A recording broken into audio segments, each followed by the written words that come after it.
What's going on, guys, and welcome back to another video here on my channel. Before I get started, a like, comment, and subscribe as always would be greatly appreciated. If you're enjoying the content, please share it around, share it to your loved ones, anyone that you think might enjoy it. A bit of a different bit of scenery just in my kitchen. I'm speaking a little bit lower because my daughter is in bed at the moment, but if you hear any noises, that's my fiance coming out and getting on with the night. Just a quick video. Obviously Ramazani signed overnight. Brilliant news to wake up to this morning. Always nice to watch the video of the signing video in their first day.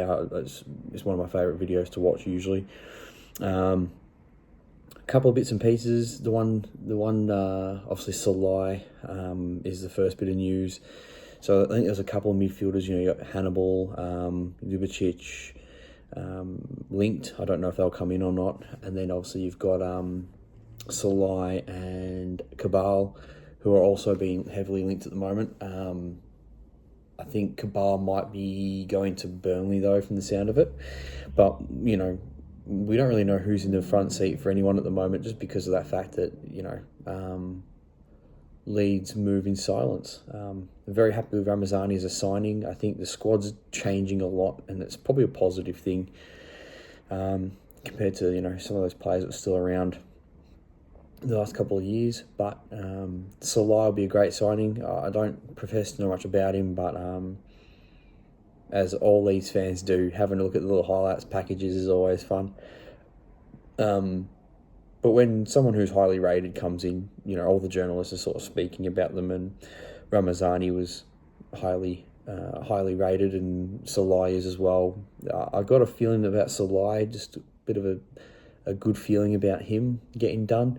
Can play on the wing, can play attacking midfield. You've probably heard it from all the content creators anyway. But for me, I think the biggest thing is getting these signings done, and the reason, not just because we need them for the window, but also before the end of the window. The other thing is there's been a lot of rumours flying around about William Gnonto. Now, my biggest concern is that so far the owners have done nothing about selling players. They've just sold them. Now, obviously, release clauses and things have made that possible. But I think for me, Gnonto, if he doesn't have a release clause, don't sell him.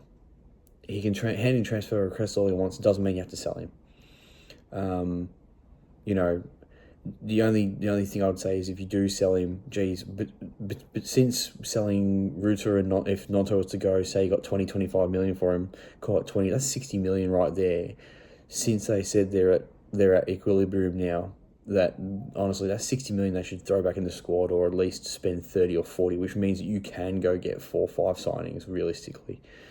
Obviously, I'd rather keep Gnonto, but just a bit of rumours right now. This could be just a bit of paper talk because of what happened last year, and him kicking up a stink and trying to leave. Sorry, I don't think Everton has the money for it. Some are saying Newcastle. I don't know how he really fits at Newcastle unless Gordon was to go, but he might be depth, who knows. But obviously I want him to stay. I don't want too many outgoings. Means that, number one, I think the biggest thing is with players leaving, Ramazani coming in, and it was like, okay, I was saying we need 4. Everyone's saying we need 4 to 5, but we'll call it 4. So you get Ramazani and you go, right, 3 to go. And then if Gnonto leaves, you're back to 4 again. You're back to needing 4. And it just feels like, it just feels bad. And I would hope, I don't know if another 3 come in. If Gnonto stays, really good positive sign. And like I said, it might be paper talk. It might not be any. By the time this video comes out, something might change. But I think it's just paper talk from the look of it. I don't know. But we can't put it past him handing in transfer requests. It's not like it's his first time doing it. With his friends leaving and everything this year, I think it wouldn't surprise me if he did. And to be honest with you, at this point, I'm kind of like, if he wants to go, just get rid of him. The squad's morale is already at the floor at the moment, and having him around, stinking up the gaff with his attitude is just not what you need. So I would actually rather him go.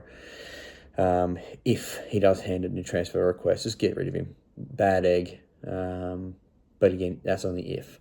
He might stick around, might not be a problem, and that's great. But nothing's getting fed out to us, so it's hard to sort of make judgment snap calls. But if you did get rid of him for 20 million, yeah, signings have to come in.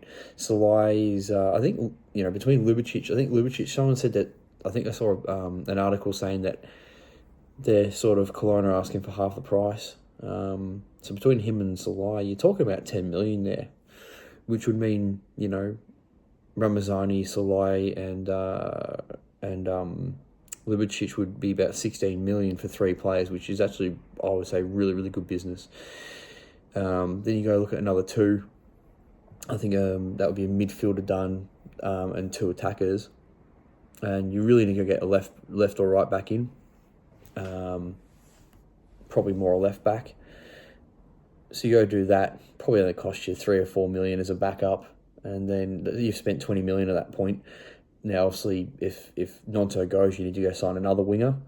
But because we still don't have an attack, I think Salai's a bit of an attacking midfielder. But yeah, I think if Gnonto goes, they need to go sign another 4, so 5 overall. But I'd be pretty disappointed if they let him go as well. You look at it, just roller coaster going downhill, and then you have a slight upturn, and then they sell Gnonto as well. It would just be absolute pandemonium, especially if we don't get a result in the morning. But fingers crossed. I think I was hoping to actually. I'm thinking about maybe doing a live stream. I don't know if that's something you guys would be interested in, but I thought about waking up and watching that and live streaming possibly. Might do it from here. I'll get my laptop open and watch, and maybe post it online. Even if there's not many viewers, I think I might just do it anyway.